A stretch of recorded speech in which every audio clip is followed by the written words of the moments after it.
Guys, good morning and welcome to my channel Vijay Zangged. Guys पिछले video में हमने would say बनने वाली 5 स्ट्रक्चर्स के बारे में जाना था। आज की इस क्लास में भी हम वुड से बनने वाली संरचनाओं के बारे में जानेंगे और अपनी इंग्लिश को फ्लुएंट बनाएंगे। तो चलिए जानते हैं वुड से कौन कौन सी स्ट्रक्चर्स और बनाई जा सकती है। ग्रामेटिकल स्ट्रक्चर्स, व्याकरणीय संरचनाएं जो कि वुड से बनाई जाएंगी। दोस्तों, एक स्ट्रक्चर है अपनी विनम्र निवेदन या अनुमति के लिए। अगर हम पोलाइटली किसी से रिक्वेस्ट करते हैं कोई काम करने के लिए, या हम खुद काम करने की उससे परमिशन लेते हैं, दोनों ही बातें हैं। या तो आप किसी से रिक्वेस्ट करें कि इस काम को कर दें विनम्रता पूर्वक, या विनम्रता पूर्वक आप खुद काम करें और उससे परमिशन मांगे उससे। तो हमारे पास एक स्ट्रक्चर है वुड से शुरू होने वाली। दोस्तों, would you mind, would you mind. दोस्तों, इसका अर्थ होता है क्या आपको आपत्ति होगी, क्या आपको परेशानी होगी, क्या आपको कोई दिक्कत होगी, क्या आप बुरा मानेंगे। दोस्तों, ये जो स्ट्रक्चर है इसको हम 3 तरह से यूज कर सकते हैं। नंबर 1, वुड यू माइंड, उसके बाद first form plus I N G. Would you mind के बाद आईएनजी वाली फॉर्म लगा के। दोस्तों, जैसे वुड यू माइंड, उसके बाद fourth form direct opening the window. ये तब काम में ली जाती है जब आप किसी दूसरे से किसी काम को करने के लिए विनम्रता पूर्वक रिक्वेस्ट करते हैं। आप खुद नहीं करते हैं बल्कि किसी दूसरे से निवेदन करते हैं कि आप ये काम कर देंगे। वुड यू माइंड, क्या कोई आपत्ति तो नहीं होगी, क्या आपको बुरा तो नहीं लगेगा, क्या आप ये काम करेंगे। तो दोस्तों, वहां पर ये पहली स्ट्रक्चर काम में आएगी, would you mind opening the window. क्या खिड़की खोलने में आपको कोई आपत्ति नहीं होगी, क्या आप खिड़की खोल देंगे। तो दोस्तों, काम सामने वाले से करवाया जा रहा है और उससे रिक्वेस्ट करके करवाया जा रहा है और उससे पूछा भी जा रहा है कि आपको ये काम करने में बुरा तो नहीं लगेगा। तो ये बहुत ही विनम्र, अत्यधिक विनम्रता शो करने वाला स्ट्रक्चर है। दूसरा है इसी का वुड यू माइंड, लेकिन फोर्थ फॉर्म जो आईएनजी फॉर्म है दोस्तों, उससे पहले हम पसेसिव एडजेक्टिव का यूज करेंगे। पसेसिव एडजेक्टिव का मतलब है माई है, आवर है, योर है, हिज है, हर है, दियर है आदि। तो इसमें क्या होता है, इसमें काम खुद करता है, करता काम तो खुद करता है लेकिन सामने वाला परेशान तो नहीं हो रहा है। उसके द्वारा किए जाने वाले कार्य से कोई दूसरा व्यक्ति डिस्टर्ब तो नहीं होने वाला है, उसको बुरा तो नहीं लगने वाला है। तब हम ये यूज करते हैं दोस्तों, वुड यू माइंड, उसके बाद पसेसिव एडजेक्टिव माई, हावर, हिज जो भी है, फिर वही सेम फोर्थ फॉर्म।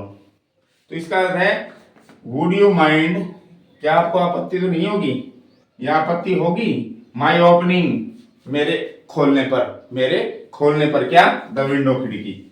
यानी मैं खिड़की खोलूंगा तो आपको आपत्ति होगी, आपको कोई परेशानी होगी। तो इसमें आप, ये ज्यादा फॉर्मल है गाइस, ये ज्यादा फॉर्मल है। रिश्तेदारों मित्रों को छोड़कर किसी भी अधिकारी, किसी भी ऑफिस में, किसी भी औपचारिक पत्र में हम ये यूज करें तो ज्यादा बेटर होता है, क्योंकि ये ज्यादा औपचारिक होता है, फॉर्मल होता है, और ये दोनों इनफॉर्मल होते हैं। लेकिन इनमें डिफरेंस ये है कि इसमें दूसरे से काम करने के लिए निवेदन करते हैं और उससे हम पोलाइटली पेश आते हैं। इसमें काम हम खुद ही करते हैं लेकिन दूसरे से हम पूछ लेते हैं कि मेरे द्वारा ये काम करने पर आपको कोई प्रॉब्लम तो नहीं होगी। जैसे बस में बैठे हैं और जो विंडो है, शीशा है, उसके पास दूसरी सवारी बैठी है, उससे पहले आप बैठे हैं और आप शीशा खोलना चाह रहे हैं, तो आप उससे पहले पूछेंगे would you mind my opening the window, कि मैं अगर खिड़की खोल लूं तो आपको आपत्ति तो नहीं होगी, आपको बुरा तो नहीं लगेगा। और आप उससे अगर शीशा खुलवाने के लिए कह रहे हैं तो आप पहली वाली स्ट्रक्चर काम में ले सकते हैं, would you mind opening the window, कि क्या आप खिड़की खोलेंगे, क्या आपको खिड़की खोलने में कोई आपत्ति होगी। ठीक है, तो इसमें दूसरे के द्वारा काम करवाने पर रिक्वेस्ट, इसमें खुद काम किया जाता है लेकिन सामने वाले से, दूसरे व्यक्ति से परमिशन मांगी जाती है, अनुमति, बहुत ही विनम्रता के साथ, बहुत ही पोलाइटली। दोस्तों, इसको आप ऐसे भी कह सकते हो, इसको आप ऐसे भी कह सकते हो। इसमें भी काम कर्ता द्वारा किया जाता है लेकिन दूसरे व्यक्ति से वही परमिशन मांगी जाती है, यानी ये दोनों सेम है, ये दोनों सेम है। ठीक है, इसमें थोड़ा अलग हो गया, करता सामने काम सामने वाले से करवाते हैं रिक्वेस्ट करके। इसमें दोनों में काम हम खुद करते हैं, वक्ता जो है स्पीकर वो खुद काम करता है। ठीक है, और इन दोनों में भी सबसे औपचारिक फॉर्मल ये है, ये इनफॉर्मल है। तो इसी बात को आप ऐसे भी कह सकते हो। यहाँ पसेसिव एडजेक्टिव बन रहा था, अब इसको हम सब्जेक्ट में बदल देंगे दोस्तों यहाँ पर, और इससे पहले इफ लगा देंगे। ठीक है, तो वुड यू माइंड इफ, उसके बाद सब्जेक्ट जो भी है, first person, second person, third person, कोई भी सब्जेक्ट आ सकता है, लेकिन यहाँ पास्ट इंडेफिनिट ही आएगा दोस्तों, ये ध्यान रखना है। यहाँ वर्ब की सेकंड ही फॉर्म आएगी, चाहे हम वर्तमान में उससे ही बात पूछ रहे हैं, लेकिन क्या ये फॉर्म सेकंड आएगी, ये विशेष ध्यान रखने की बात है। जैसे would you mind if, would you mind if, फिर सब्जेक्ट जैसे फर्स्ट पर्सन ही लगा लिया मैंने, आई, और यही वर्ब मैंने ले ली, तो इसमें ओपन कर दिया the window. Would you mind if I open the window, क्या आपको आपत्ति होगी अगर मैं खिड़की खोल लूं? तो इसमें भी क्या है, काम खुद कर रहा है करता, सामने वाले से परमिशन ले रहे हैं, इसमें भी काम खुद करता है, सामने वाले से परमिशन लेता है, और बहुत ही पोलाइटली परमिशन ली जाती है।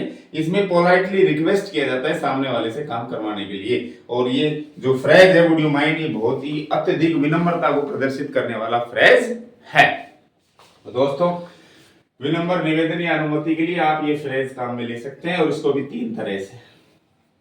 ओके, आशा करता हूं ये जानकारी, इन्फॉर्मेशन आपके लिए बहुत ही हेल्पफुल होगी। दूसरा फ्रेज देखते हैं दोस्तों, प्रीफरेंस यानी प्रमुखता या पसंद, और दोस्तों चॉइस यानी विकल्प।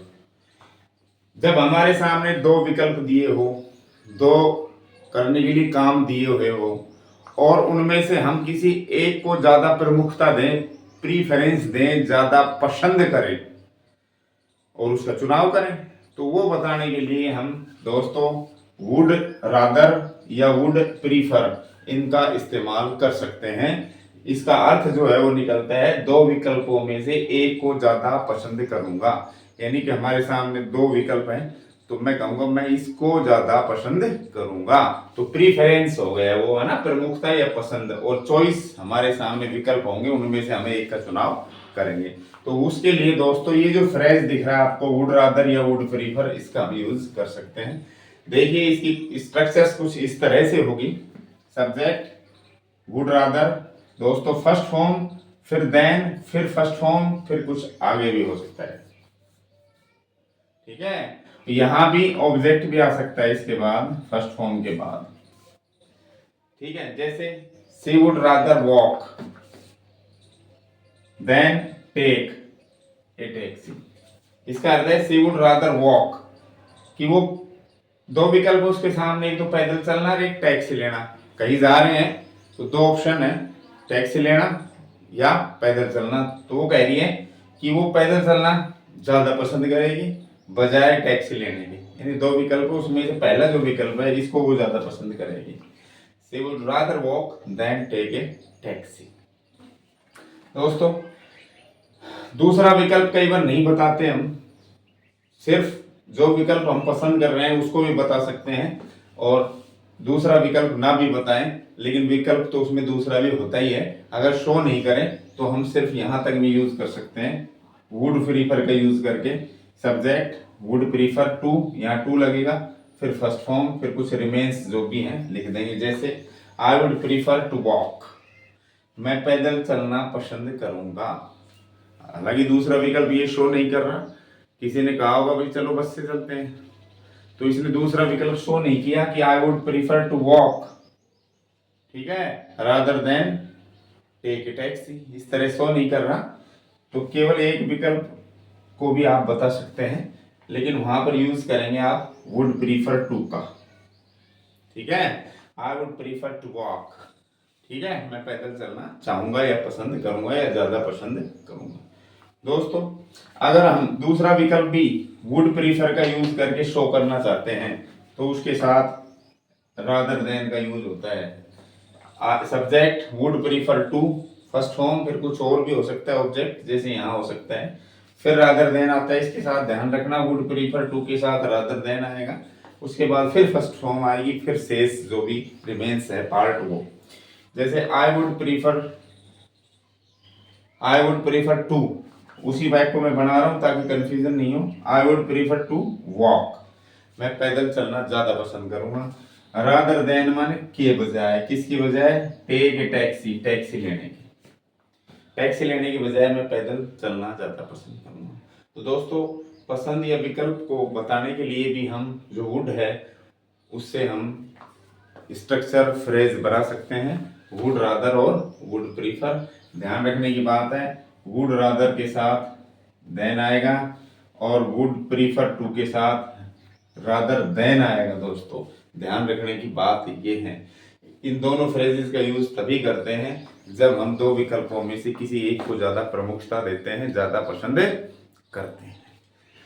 तो दोस्तों ये अपने हो गए वुड से बनने वाले आज के दो फ्रेजेस। आशा करता हूँ ये जानकारी आपके लिए बहुत ही हेल्पफुल होगी। वीडियो अच्छा लगा तो लाइक करना ना भूलें, शेयर करना तो बिल्कुल नहीं भूलें, चैनल को सब्सक्राइब नहीं किया है तो सब्सक्राइब करें। Thank you for watching this video.